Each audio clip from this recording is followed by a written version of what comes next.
तो हम बात कर रहे हैं एक्सरसाइज की, वेव चैप्टर की।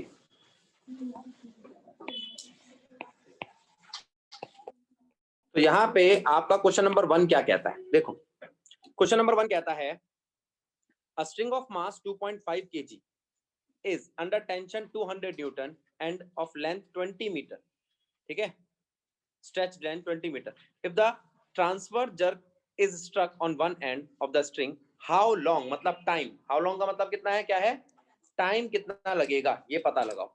ठीक है, हमें क्या क्या दिया है, हमें मास दिया है, ध्यान दो बेटा, हमें मास दिया है, हमें टेंशन दी है, हमें लेंथ दी है। इससे हमारे पास म्यू आ जाएगा, मास पर यूनिट लेंथ आ जाएगा। मास कितना बेटा, 2.5 kg, टेंशन न्यूटन पर यूनिट मीटर, खाली न्यूटन दिया, ठीक है। आगे लेंथ 20 मीटर, ठीक है। तो यहां से आपका आ गया म्यू, और हमें क्या निकालना है, वेलोसिटी। वेलोसिटी का फॉर्मूला क्या है, under root tension by mu. Tension कितना है, 200।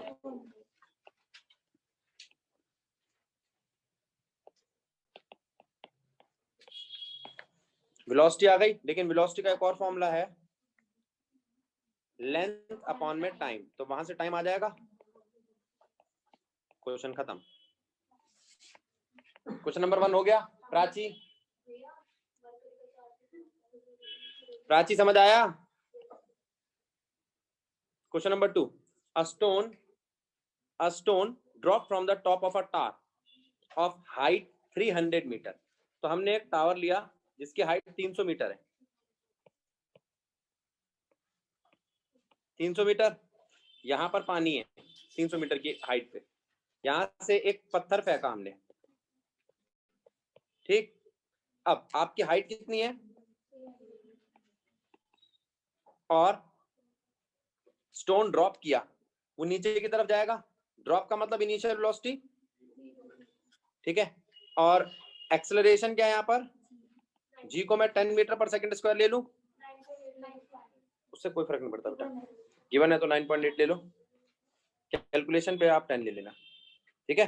क्या आपका ये फॉर्मूला ठीक है, h equals to ut plus half g t square. क्या यहां से आपको टाइम मिलेगा, बोलो। ये जाने का टाइम है t1, नीचे जाने का टाइम, ठीक है।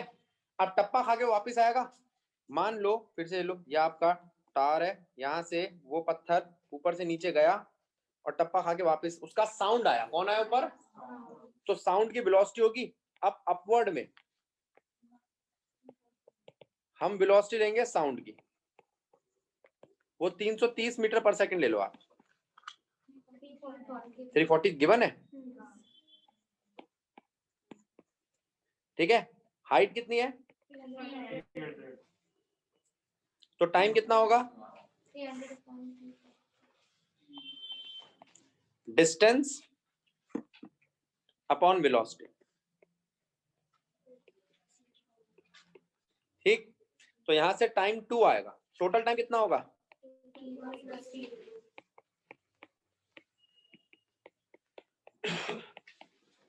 ठीक।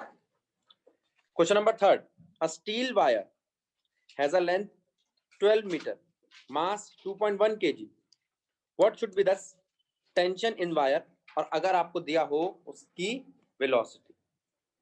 क्वेश्चन नंबर 3 में हमें मास दिया है और क्या दिया है, 12 मीटर, वेलोसिटी, ठीक है।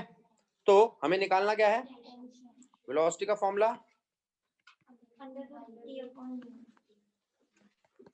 तो टेंशन क्या हुआ, v स्क्वायर मल्टीप्लाई में u म्यू, सॉरी, तो टेंशन क्या आएगा, v स्क्वायर मास पर यूनिट लेंथ, v है, मास है, लेंथ है, क्वेश्चन हो जाएगा। बोलो, तीनों क्वेश्चन समझ आए, चौथे पे आ जाओ। हाँ जी, क्वेश्चन नंबर 4 देखो क्या कहता है, using the formula v equals to under root mu by rho. आप हमें बताओ कि किन किन चीज पे डिपेंड करती है और कैसे डिपेंड करती है वेलोसिटी साउंड की। ठीक है,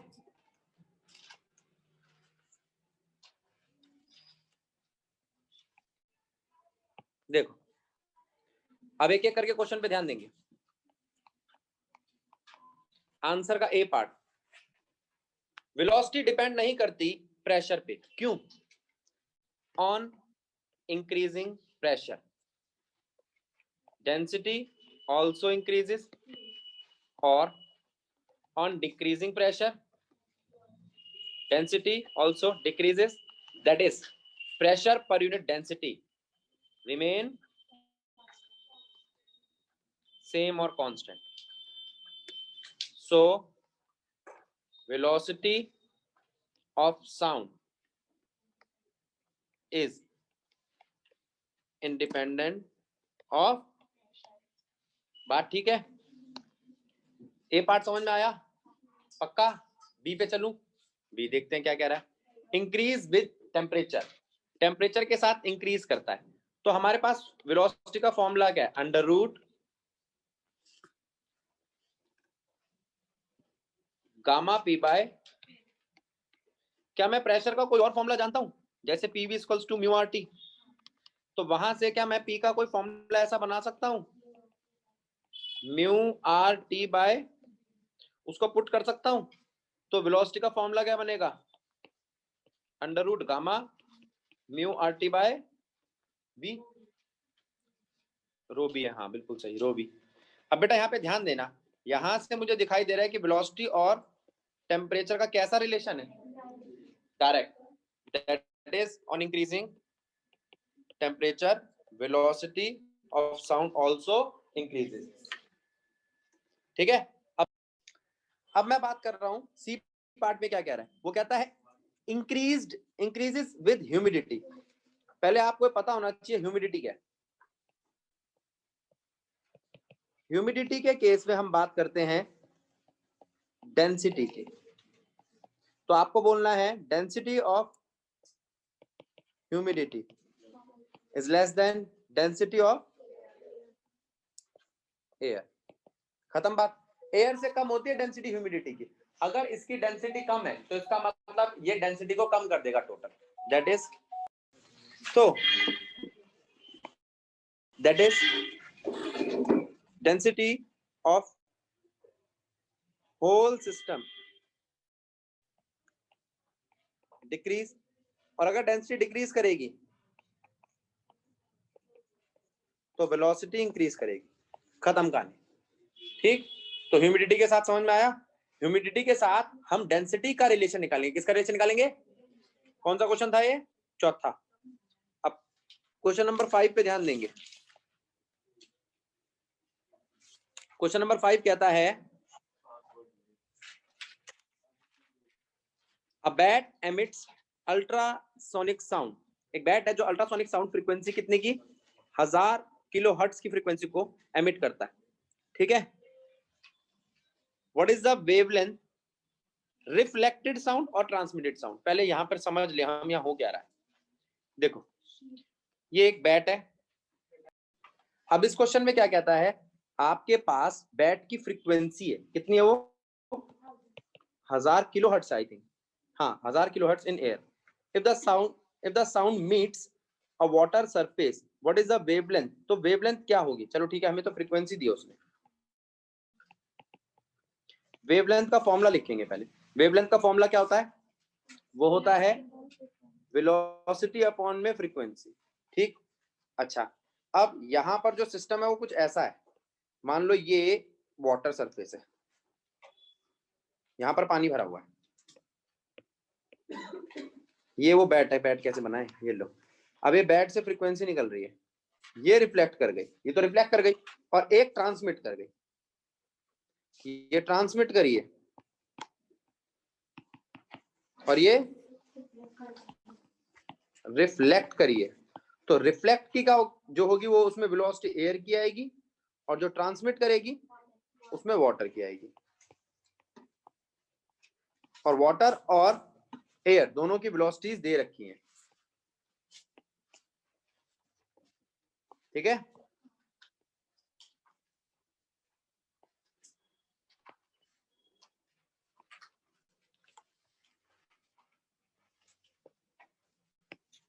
देखो क्वेश्चन नंबर 6, क्वेश्चन नंबर 7 कह रहा है हॉस्पिटल यूज करता है ultrasonic scanner to locate tumour. हाँ ठीक है। What is the wavelength, wavelength क्या होनी चाहिए साउंड की in a tissue in which the speed of sound is this. Speed दे रखी है, ठीक है। आपसे क्या मांग रहा है वो, वेवलेंथ, फ्रीक्वेंसी दे रखी है, ठीक है। तो देखो क्या करेंगे, क्वेश्चन नंबर 7, आपके पास फ्रीक्वेंसी दे रखी है, वेलोसिटी दे रखी है, मांग क्या रहा है, वेवलेंथ। वेवलेंथ का फॉर्मूला होता है वेलोसिटी बाय फ्रीक्वेंसी। क्वेश्चन खत्म, ठीक है। क्वेश्चन नंबर 7 समझ में आ गया। अब आगे चलो, क्वेश्चन नंबर 8, याद करो हमने ऐसा क्वेश्चन किया था। क्वेश्चन नंबर 9 उस 8 क्वेश्चन पे डिपेंड करता है, और 10, इन तीनों को जल्दी से देखो फिर मैं इनको कराता हूं। क्वेश्चन नंबर 8 क्या कह रहा है, a transverse harmonic wave on a string is described by this equation where x and y in centimeter and t in second, ठीक है। Positive direction of x is from left to right. चलो मारो गोली उसको। तो हम चाहते क्या है, एक तो ये ट्रेवलिंग वेव और स्टेशनरी वेव क्या है, ये कैसे बताएं, बताओ कैसे। स्टेशनरी होगी तो अप डायरेक्शन में जो वेव है को कैसे, बोलो बोलो, हाँ किसी ने पीछे बोला। इस इक्वेशन में क्वेश्चन नंबर 8 में यहां पर जो इक्वेशन दिया आपको, यहां पर टाइम का फंक्शन और डिस्प्लेसमेंट का फंक्शन दोनों के दोनों क्या हो रहे हैं, ऐड हो रहे हैं। इसका मतलब ये एक ट्रैवलिंग वेव है। आंसर में एक आंसर क्या हुआ, it is a travelling wave.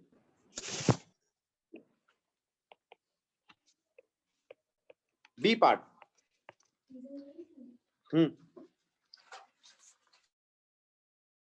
पहला तो हो गया इफ इट इज, अच्छा नीचे इसने ये पूछ रखा है if it is a travelling what are the speed and direction of its propagation. अगर ये ट्रैवलिंग वेव है तो इसकी स्पीड क्या होगी, ठीक है। अब मेरे को एक बात बताओ, आप स्पीड निकालोगे कैसे इसकी। पहले आप इस इक्वेशन को खोलो, जिस इक्वेशन को दिया है ना, मैं ऊपर इक्वेशन जो दी हुई है उसको मैं इक्वेट कर रहा हूं। इक्वेशन है y is equals to 3 sin 36 t plus 0.018 x plus pi by 4। अब इस इक्वेशन को देखो और इस इक्वेशन को देखो, y is equals to a sin omega t plus kx plus pi. यहां से आपको a कितना दिखाई दे रहा है, एम्पलीट्यूड। एम्पलीट्यूड को आप रेडियस भी कह सकते हो, क्या कह सकते हो। यहां से आपको ओमेगा कितना दिखाई दे रहा है, ये क्या है, एंगुलर वेलोसिटी। क्या है, angular velocity 2 pi by T भी होता है। तो क्या आपको टाइम पीरियड भी दे देगा, 2 पाई बाय 36। बोलो, चलो टाइम पीरियड भी आ रहा है, यहां से टाइम पीरियड भी आ रहा है, सिंगल जी के डबल। अब टाइम पीरियड आ गया आपके पास, आवाज नहीं बेटा।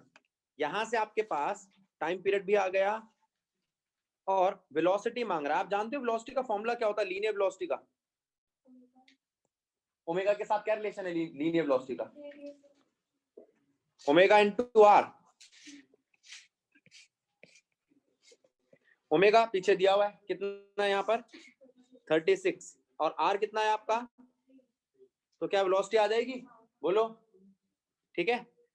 अब वो कहता है सी पार्ट में, ये बी पार्ट था, हाँ सी पार्ट में, what are its, B part में है, बी पार्ट में व्हाट आर इट्स एम्पलीट्यूड। उसके एम्पलीट्यूड क्या है, एम्पलीट्यूड हमारे पास रेडियस ये वो है 3 मीटर में ले लेना। सी एक और चीज पूछिए, फ्रीक्वेंसी। फ्रीक्वेंसी क्या होती है बेटा, टाइम पीरियड से निकलती है, किससे निकलती है, 1 अपॉन टाइम पीरियड, और टाइम पीरियड मैंने इससे पिछले वाले एक्सप्रेशन में निकाला है, तो 36/2 हो जाएगा। दिया यहाँ पे 2 पाई की क्या वैल्यू रखूं इस क्वेश्चन में? 2 पाई की वैल्यू क्या रखूं टाइम फ्रीक्वेंसी निकालते वक्त? 360 डिग्री टोटल। 360 नहीं रखेंगे यहाँ पे 2 पाई की, यहाँ पर पाई की वैल्यू 3.14 रखना रेडियन में। क्यों? क्योंकि मुझे फ्रीक्वेंसी के हिसाब से पर सेकंड या हर्ट्ज में यूनिट का जवाब देना पड़ेगा। ये छोटी छोटी गलतियां होंगी, तभी कहता हूँ क्वेश्चन को कम से कम इस एंड तक ले जाया करो। फिर तुम कहते हो भैया तो हमें पता ही नहीं था। What is it's initial phase? Initial phase है π/4। भैया हम पता कैसे करेंगे इसमें पाई की वैल्यू क्या रखनी है? अगर एंगल की फॉर्म में निकालना है, थीटा की फॉर्म में निकालना है, जैसे हम डिग्री के फॉर्म में निकालते हैं, तो आप 90, 60, 380 ये सब रख सकते हो। वैसे मैं कहता हूं आप रेडियन में ही निकालो, रेडियन आपकी ऐसा यूनिट है। ठीक है बेटा, ठीक है। हाँ भैया समझ में आ गया। अब डी पार्ट कहता है what is the least distance between two successive crest और क्रेस्ट वेव। अब मेरी बात सुनो, बड़ा अच्छा क्वेश्चन है, इसने लीस्ट डिस्टेंस पूछा है दो सक्सेसिव क्रेस्ट में। मैं आपको क्रेस्ट और ट्रफ बना के दिखाता हूं। यह आपकी वेव है, ये क्रेस्ट है, ये ट्रफ है, ये उनके बीच का डिस्टेंस है वेवलेंथ, ये उनके बीच का डिस्टेंस है वेवलेंथ। तो लीस्ट डिस्टेंस दो सक्सेसिव क्रेस्ट में क्या होता है? वेवलेंथ। लेकिन इसने क्या कहीं सेंटर बोला है? What is the least distance between two successive crest, ये बोला है ना। तो लीस्ट डिस्टेंस तो λ/2 होगा, हाफ वेवलेंथ। लीस्ट डिस्टेंस क्या होगा? सेंटर के बीच का तो इतना होता है, लेकिन ये है मेरे ख्याल से डिस्टेंस जो दो क्रेस्ट के या दो ट्रफ के बीच में, तो मेरे हिसाब से λ/2 होना चाहिए। फिर भी मैं इसको आंसर को चेक कर लूंगा एक बार, ठीक है, क्योंकि पूरा समझ नहीं आ रहा है, पूरा लैम्डा बोल रहा हूं। तो यहाँ सेंटर तो कहीं लिखा नहीं है, उसने देखो कहा गया what is the least distance between two successive crest. वाह, किसने कहा क्रेस्ट ये हाफ पार्ट होता है? ये क्रेस्ट जो होता है ये आधा हिस्सा, इस आधी वेव को क्रेस्ट कहते हैं। एक बार चेक करो, मेरे हिसाब से λ/2 होना चाहिए।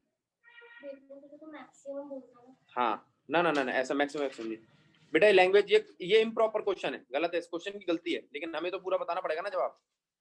ये दोनों ऑरेंज वाले ट्रफ है पूरे, ऐसा नहीं होता टॉप पार्ट। तो यहां पर आंसर हो सकता है distance between two successive crest is equals to, मेरे हिसाब से λ/2, और जो आंसर मांग बोलेंगे उसी को मान लूंगा। तो लैम्डा कहेंगे तो लैम्डा मान लेंगे। 4 ही पार्ट थे इस क्वेश्चन के, मैं क्वेश्चन नंबर 9 पे जा रहा हूँ। इतने बेटा इसको निकाल के मेरे को बता क्या है।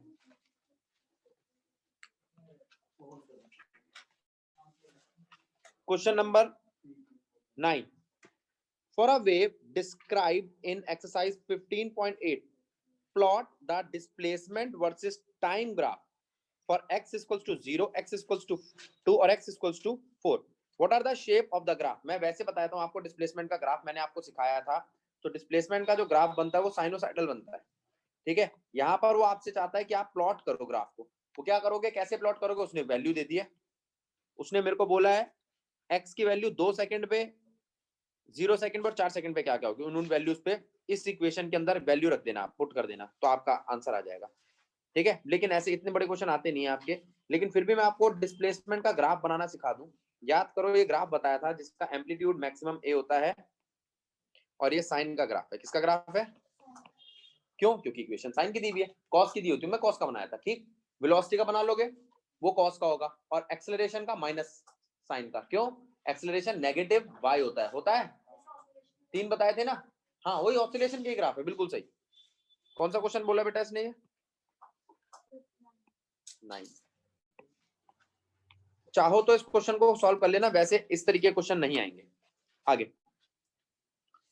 आखिरी क्वेश्चन क्या कह रहा है? For the travelling harmonic wave. अब इसने खुद ही बोल दिया ये एक हार्मोनिक वेव है और ये ट्रेवलिंग वेव है। यहाँ पर आपको इक्वेशन दे रखी है, where x and y in centimetre and t in second, calculate the phase difference between the oscillation motion। ठीक है, फेज डिफरेंस होता क्या है? फेज डिफरेंस आप निकालोगे कैसे, है ना। फेज डिफरेंस और पाथ डिफरेंस का एक रिलेशन होता है।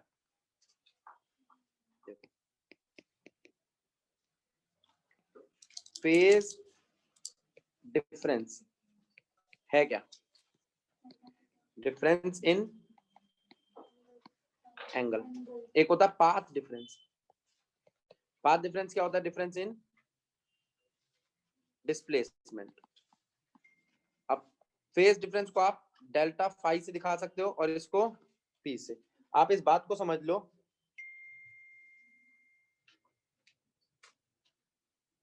कि यहां पर पाथ डिफरेंस का फॉर्मूला है delta phi is equals to delta phi by 2 pi is equals to P by lambda. Delta phi by 2 pi P by lambda. अब यहाँ पे पाथ डिफरेंस दिया हो तो हम निकाल सकते हैं फेज डिफरेंस। अब मैं देखता हूँ क्वेश्चन क्या कह रहा है।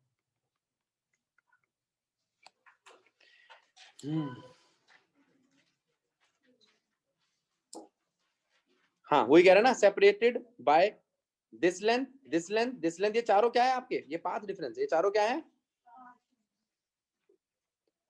एक मेरे को बात बताओ प्रीति बेटा, अगर हम पाथ डिफरेंस जानते हैं और पीछे ये वाला फॉर्मूला है तो इससे हम फेज डिफरेंस निकाल लेंगे। Delta phi equals to path. अब पाथ डिफरेंस की वैल्यू तो एक बार रखिएगी 4 मीटर। 4 मीटर मल्टीप्लाई में 2 पाई बाय लैम्डा हो जाएगा। फिर 0.5 मीटर मल्टीप्लाई में 2 पाई बाय लैम्डा। फिर लैम्डा बाय 2 मल्टीप्लाई में 2 पाई बाय लैम्डा। बोलो हो जाएगा? तो आपको करना क्या है? ये सब पाथ डिफरेंस है, आपको निकालना है फेज डिफरेंस। और फेज डिफरेंस क्या होता है? पाथ डिफरेंस मल्टीप्लाई में, खुद ही भूल जाता हूं मैं, 2 पाई बाय लैम्डा। 2 पाई ऐसे का ऐसा रहेगा। अब यहां पर आप वैल्यू रखते रहो। अगर मैं यहाँ 4 रखता हूं तो क्या आती है वैल्यू? 0.5 रखता हूं तो क्या आती है वैल्यू? सॉल्व करवाऊं या समझ में आ गया? बोलो आगे चलते हैं। ये था क्वेश्चन नंबर 10। 11वां क्वेश्चन बिल्कुल वैसा ही है जैसे अभी हमने थोड़ी देर पहले करा था एक क्वेश्चन, ठीक। 8वां